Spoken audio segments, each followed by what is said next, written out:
Aisha radiallahu anha asked the Prophet ﷺ about plagues. And the Prophet ﷺ said that plagues are a punishment that Allah sends to whomever He pleases, and Allah has made it a means of mercy for the believers. It is a punishment to some and a mercy for the others who believe in Allah subhanahu wa ta'ala. That no one stays at a place of plague and expects Allah to reward him and knows that nothing will happen except what Allah has decreed, except that he shall get the reward of a shaheed. This is in Sahih Bukhari. And the Prophet ﷺ said, hadith is muttafaq alayh, Bukhari and Muslim, the plague is considered a shahada for every believer. So the plague is a mechanism for shahada.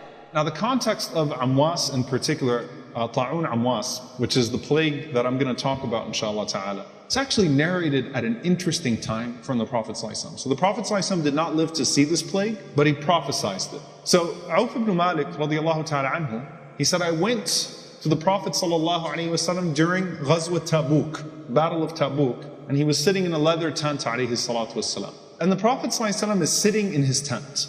And it's really interesting what he says. Count 6 things between I and the Day of Judgment. The Prophet ﷺ said, the first one, Mawti, my death. Then he said, sallallahu alayhi wa sallam, ثُمَّ فَتْحُ بَيْتِ الْمَقْدِسِ, and then the conquest of Jerusalem. Then the Prophet ﷺ said, ثُمَّ مَوْتَانْ يَأْخُذُ فِيكُمْ كَكُعَاصِ الْغَنَمِ. The Prophet ﷺ said, and then after that, a plague that will afflict you and kill you in great numbers, just like a plague that would run through sheep.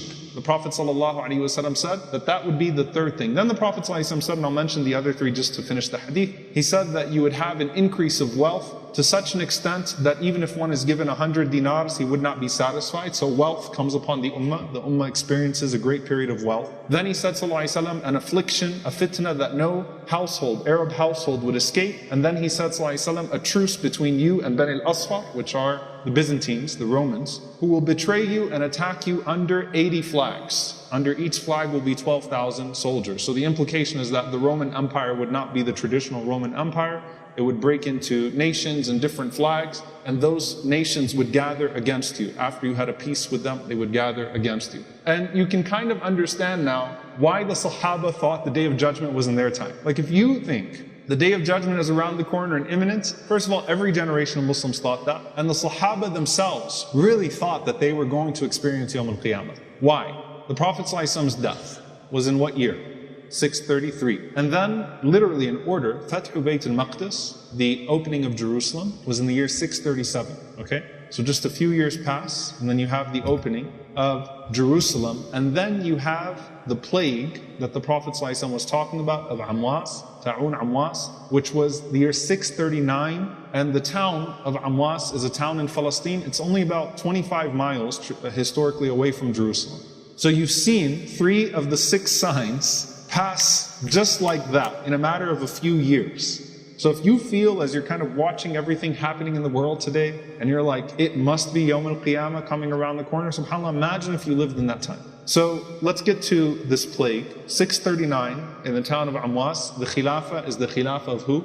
Umar ibn Khattab radiallahu ta'ala anhu. The Muslims had just entered into Jerusalem, they just settled Al-Quds. They of course were expanding in Asham, in greater Syria at the time, and actively obviously at war with elements of the Roman Empire, with the Byzantines at the time. And suddenly this plague breaks out. Ta'un breaks out, right? The earliest Muslims, some of the earliest Muslims would die in this plague. In this plague, it would be about 25,000 people that would die in Ta'un Amwas. Umar radiallahu ta'ala anhu heard about it, and Umar radiallahu anhu decided to make his way over to Asham to be with his people. Umar radiallahu anhu was a man who, if the people were suffering, he wanted to suffer with them. He said, كَيْفَ يَعْنِينِي شَأْنُ الرَّعِيَّةِ, how could I claim to be a shepherd of my flock? وَلَمْ يُصِيبُنِي مَا يُصِيبُهُمْ, and I'm not touched with what they are touched with. So I have to go struggle with them, I've got to go strive with them. So he intended to go there and to fight it himself. As he was about to enter, some of the Sahaba came to meet him. And it was typical that the generals would come out to meet the Khalifa before he enters anyway, right? To sort of inform him about the situation as is taking place. Abu Ubaidah al-Jarrah radiallahu ta'ala anhu was of course the leader at that time. He came out to Umar radiallahu anhu, and Umar radiallahu anhu asked him about the situation. Abu Ubaidah said, we are falling like sheep. Using the same language of the Prophet ﷺ, people are dying right and left. And this was the first time the Sahaba had ever encountered something of this sort. So Umar radiallahu anhu started to take shura from the people. He started to consult from them about what his next step should be. Some of them told Umar radiallahu ta'ala anhu, you should return to Medina with your core because you should not be struck with what they are struck. That, it's catastrophic as it is, but if you die from this, and if the people that you came with die from this, then that spells doom for the ummah, right? That has much greater implications for the entire ummah. So you have not yet entered, go back to Medina, take those that are with you, and don't get touched by this. Some of the Sahaba told Umar radiallahu anhu, tawakkal ala Allah, trust Allah subhanahu wa ta'ala, and you should come in and you should fight this with the people. They need to see that leadership. Most of the people told Umar radiallahu anhu, it's important for you to go back to Medina. And even if you survive this, then you might take some of its effects back to Medina, and imagine this spreading through Medina as well. Right? Think about the discussions that they're having, right? With what's available to them at the time. So Umar radiallahu anhu listened to them, and when the stakes were not just his health, but the stakes were the entire ummah, that this means that Medina could suffer, that the Khilafah could fall apart, that so much could happen. Umar radiallahu anhu is obviously thinking about the survival of Islam, he's not thinking about himself. So Umar radiallahu anhu said, if that's the case, then we should go back. Abu Ubaidah radiallahu anhu says a very famous statement to him. He says, Ya Amir al-Mu'mineen, atafirru min qadarillah. O commander of the believers, are you running away from the decree of Allah subhanahu wa ta'ala?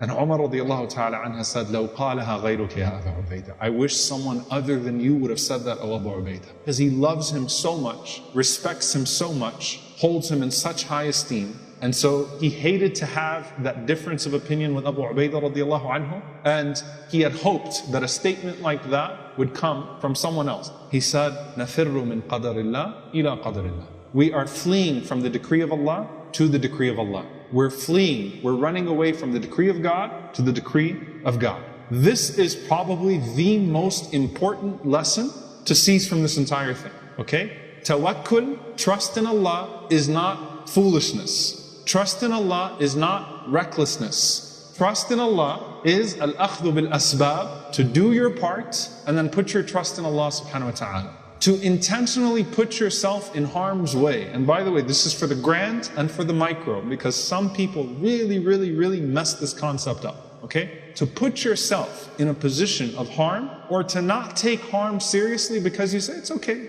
Allah musta'an, Allah will take care of it, it's alright. That's not courage, that's not trust in Allah subhanahu wa ta'ala. If anything, that is a means of showing Allah subhanahu wa ta'ala your lack of wanting to do more, to keep yourself in a situation where you could do more to please Allah subhanahu wa ta'ala. So no, this is not how it works in terms of tawakkul, in terms of trust in Allah subhanahu wa ta'ala. So Umar is telling Abu Ubaidah, I'm doing my part. We're running away from the decree of Allah to the decree of Allah. We can't escape the decree of Allah no matter where we go. But Allah tells us to do our part to protect ourselves and to do what's best to avoid harm. And so that's why we're doing that. As Umar radiallahu anhu said that, Abdurrahman ibn Auf radiallahu anhu approached the gathering.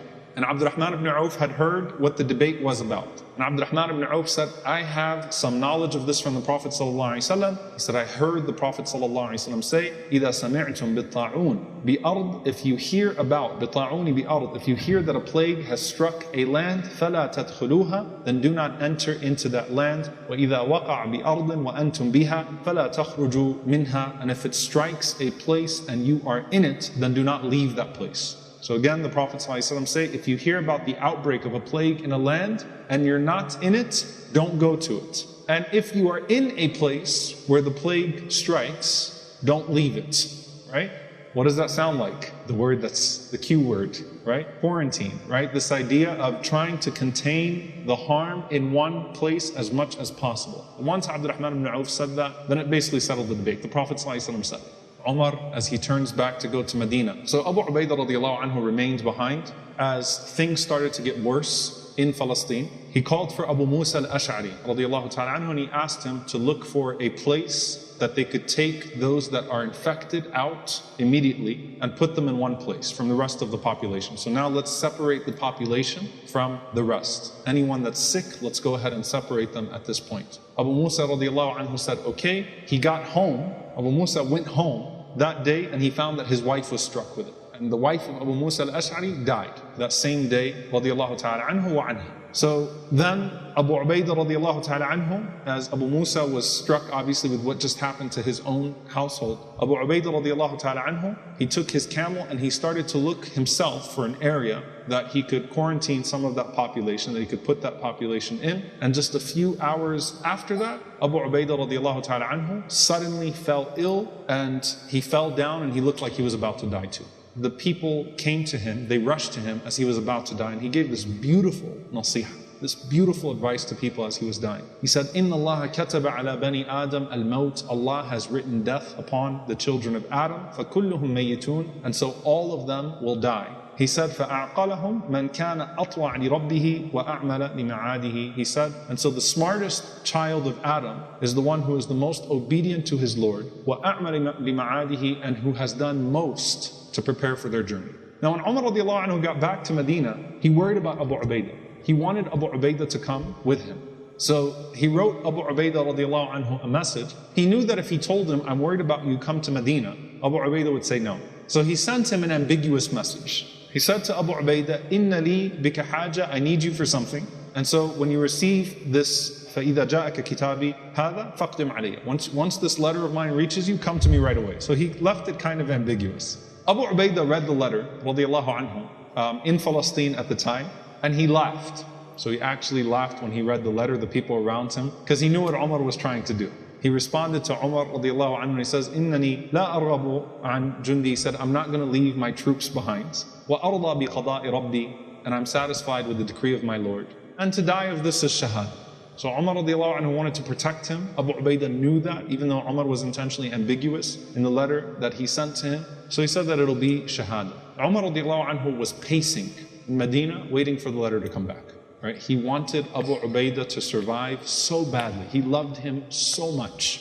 And so it was either Abu Ubaidah that was going to come back or a letter that would come back. Instead, a letter came back. So Umar radiallahu anhu took the letter, the Sahaba gathered around him. He read the letter and he wept. Okay? He started to cry heavily. So much so that the people around him said, "Did Abu Ubaidah die?" He said, "No, but it's only going to be a few days. There's no way he's going to survive this." Right? It's only a matter of a few days. And subhanAllah, it was indeed sometime after that, the next letter that came was that Abu Ubaidah had passed away, radiallahu ta'ala anhu. And before he died, he appointed Mu'adh bin Jabal radiallahu ta'ala anhu as the Amir of those people. Mu'adh radiallahu ta'ala anhu, he cried and he eulogized Abu Ubaidah radiallahu anhu, and he said, "Imra'an lillahi aminan wa kana Allahu fi nafsihi azima." That he was a man who was sincere, truthful to his Lord, trustworthy with his Lord. Wa kana Allahu fi nafsihi azima, and Allah was great or he perceived the greatness of Allah subhanahu wa ta'ala in a special way, that he had a special reverence for Allah subhanahu wa ta'ala in him. When Umar radiallahu anhu found out that Abu Ubaidah died, if you want to know the significance of the death of Abu Ubaidah alone, okay? Some of you might remember, by the way, there's a narration where Umar radiallahu anhu had wished that he could have a whole room full of Abu Ubaidahs.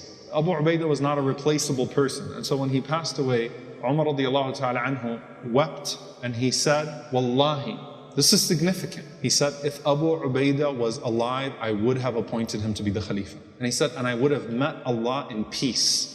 For I heard the Prophet ﷺ say, every ummah has an ameen, every ummah has a trustworthy one, and the ameen of this ummah is Abu Ubaidah."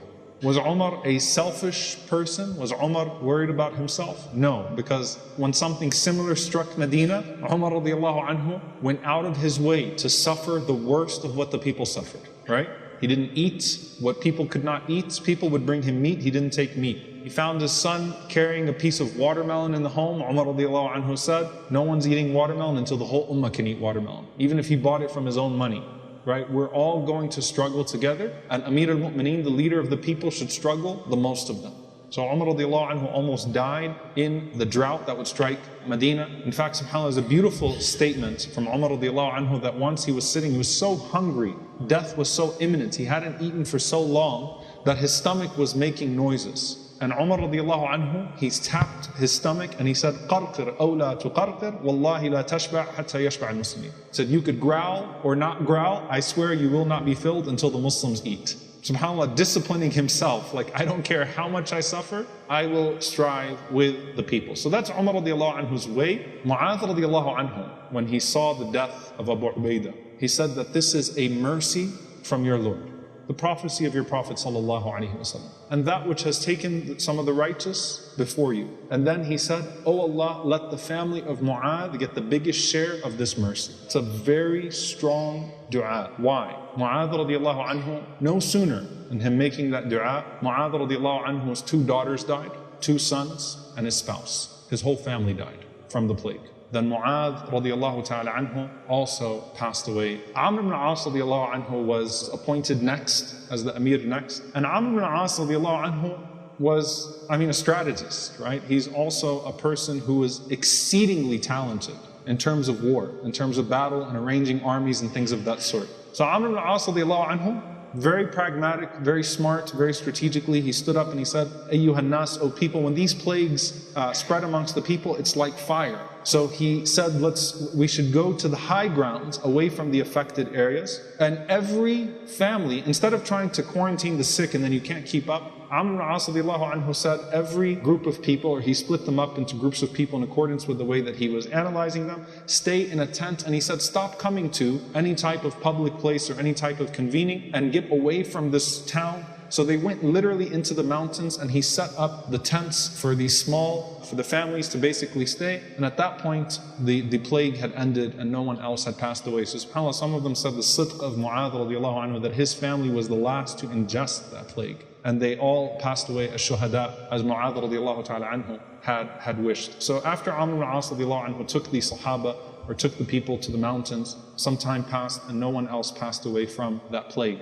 The last message is, let it be a reminder of the fragility of life and the inevitability of death. SubhanAllah, if you think about the things that happen today, if you don't die from this, you die from that, right? Something very predictable, something unpredictable. Who knows what awaits you and how it awaits you, right?